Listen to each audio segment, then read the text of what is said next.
Hi hello welcome back to my channel one goal aroma.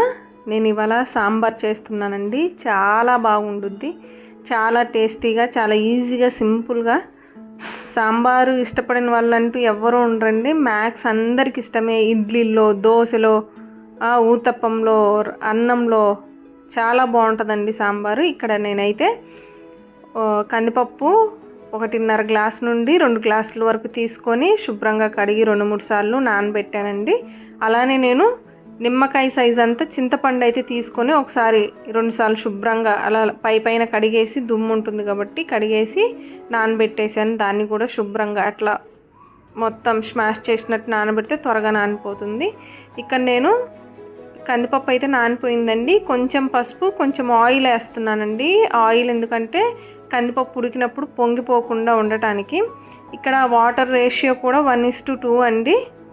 మనం ఒక glass కందిపప్పు తీసుకుంటే 2 గ్లాసులు వాటర్ వేసుకోవాలన్నట్టు. 2 లేదా 1.5 గ్లాస్ వాటర్ వేస్తే సరిపోతుంది. ఇక్కడ నేనైతే ప్రెషర్ పెట్టేశానండి.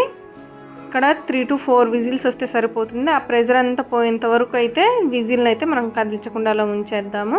ఇక్కడ నేను కూరగాయలన్నీ కట్ చేసుకుంటున్నానండి. నేను ఇక్కడ ఏమేమి కూరగాయలు తీసుకున్నానంటే ములక్కాయ తీసుకున్నాను, దోసకాయ తీసుకున్నాను, బంగాళదుంప తీసుకున్నాను, వంకాయ, బెండకాయ, దొండకాయ, సొరకాయ తీసుకున్నాను, పచ్చిమిర్చి, టమాటా ఇవన్నీ తీసుకున్నానండి. ఇవన్నీ శుభ్రంగా ఒకసారి కడిగి కట్ చేసుకొని పక్కన పెట్టేద్దాము. ఇక్కడ నేనైతే ప్రెషర్ అంతా పోయిందండి. ప్రెషర్ పోయాక కొంచెం కల్లుప్పు వేసి రుబ్బుతున్నానండి.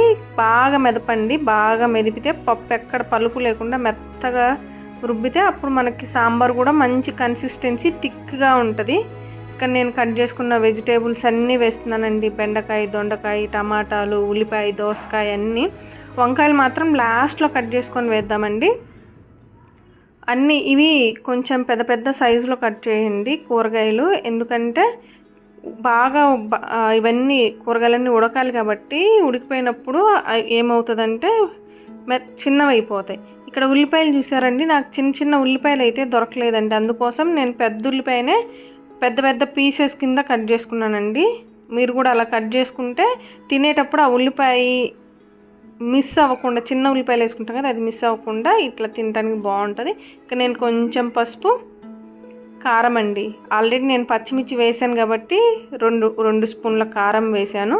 వేసేసి ఇక్కడ చింతపండు అయితే నానబెట్టుకున్నాం కదండి, అది కూడా బాగా కలిపి దాని రసం తీసి దీంట్లో పోయాలండి. ఇక్కడ నేను కొంచెం కల్లుప్పు, కూరగాయలకి మనం కట్ చేసిన వెజిటేబుల్స్ అన్నిటికీ సరిపడా ఉప్పు వేసుకొని చింతపండు అయితే బాగా పిసికి రసం తీసి ఆ రసాన్ని ఇందులో పోయాలండి.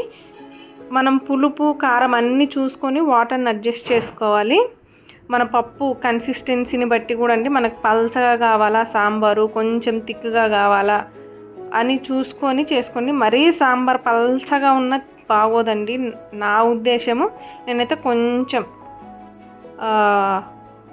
థిక్గానే చేస్తాను సాంబారు. ఎందుకంటే ఎక్కువ నీళ్ళు పోయండి, అదంతా బాగా ఉడకాలి కదా. సాంబార్ ఎంత బాగా మదిలితే అంత రుచి వస్తుందండి సాంబార్కి. ఇక్కడ నేను ఉడికేటప్పుడే కొంచెం కరివేపాకు, కొంచెం కొత్తిమీర వేసానండి.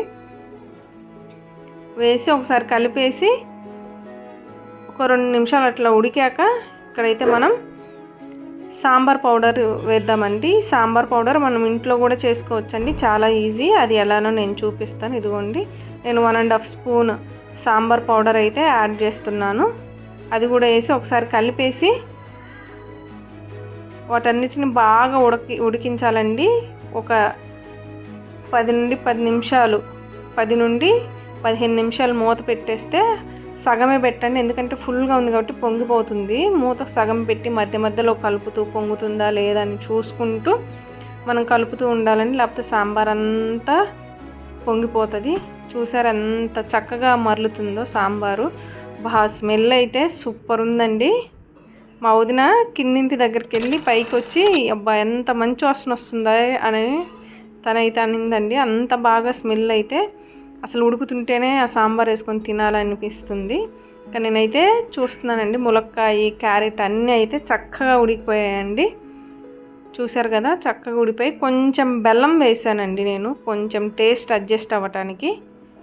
లిటిల్ బిట్ కొంచెం చాలండి, ఆ పులుపు కారానికి అడ్జస్ట్ అవ్వటానికి. చిటికెడు అంటే చిటికెడు కొంచెం బెల్లం వేసి ఒకసారి కలిపేసి ఒక 2 నిమిషాలు ఉడికించిన తర్వాత ఇక్కడైతే మనం ఒక కడాయి పెట్టుకొని అందులో పోపుకి సరిపడా ఆయిల్ వేసుకొని అందులో పోపు దినుసులన్నీ ఆవాలు, పచ్చిశనగపప్పు, మినప్పప్పు, జీలకర్ర ఇవన్నీ కలిపి కొంచెం ఫ్రై అయ్యాక వెల్లుల్లిపాయలు, కొంచెం కరివేపాకు కూడా వేసి, వెల్లుల్లిపాయలు కొంచెం గోల్డెన్ కలర్ వస్తేనే ఆ సాంబార్కి చాలా రుచి వస్తుందండి. మీరు అది తప్పకుండా ట్రై చేయండి.